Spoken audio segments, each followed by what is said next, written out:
হিংসুক আত্মীয়ের থেকে নিজেকে রক্ষা করতে এই ২১টি কাজ করুন।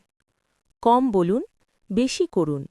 নিজের সাফল্য, পরিকল্পনা বা সুখের খবর সবাইকে বলার প্রয়োজন নেই। যা প্রয়োজন নেই তা শেয়ার করবেন না।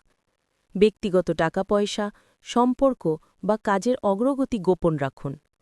তাদের খোঁচায় উত্তেজিত হবেন না। ওরা চাইবে আপনি রেগে যান। শান্ত থাকুন। নিজেকে প্রমাণ করার চেষ্টা করবেন না। আপনার জীবন আপনার। কারো সামনে নিজেকে বড় দেখাতে হবে না। নিজের সীমা ঠিক করে নিন। কোন জায়গায় না বলতে হবে তা স্পষ্ট হওয়া জরুরি। দূরত্ব বজায় রাখার অভ্যেস করুন। দূরত্ব মানে শত্রুতা নয়, নিজের শান্তি রক্ষা করা। সময়ের নিয়ন্ত্রণ আপনার। যাদের সাথে থাকলে মন খারাপ হয় তাদের সাথে থাকার সময় কমিয়ে দিন।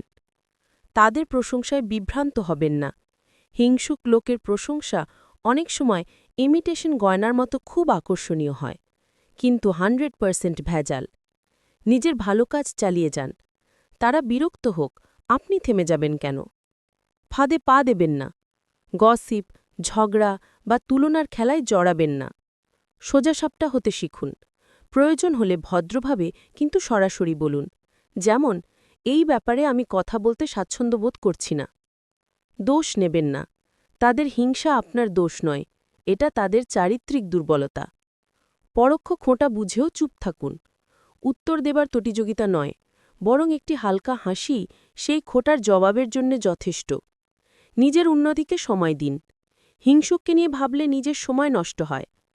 ভালো মানুষের সাথে নিজেকে ঘিরে রাখুন। আপনার দলে পজিটিভ মানুষ থাকা দরকার। ভেতরের শান্তি রক্ষা করুন। মেডিটেশন হোক বা প্রার্থনা বা জাস্ট একটু নির্জনতা, নিজেকে সময় দিন, রিসেট করুন। তাদের সামনে নিজের দুঃখ প্রকাশ করবেন না।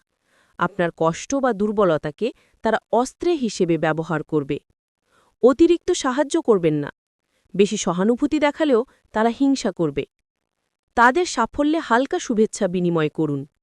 আপনি বড় মনের মানুষ এটা জানানো তাদের সন্তুষ্ট করার জন্য নয়, বরং নিজের কাছে স্বচ্ছ থাকার জন্য দরকার। নেগেটিভ তুলনা এড়িয়ে চলুন। কারোর সাথে নিজেকে তুলনা করবেন না। জীবন সবার আলাদা। নিজের মূল্য নিজের কাছে রাখুন। আপনি কে তা অন্যের কথায় ঠিক হয় না। আপনার আত্মসম্মান আপনার হাতে। শেষ কথা, হিংসুক আত্মীয়ের সাথে লড়াই করার দরকার নেই। দূরত্ব, স্থিরতা আর নিজের উন্নতি, এই তিনটেই আপনার সেরা প্রতিরক্ষা।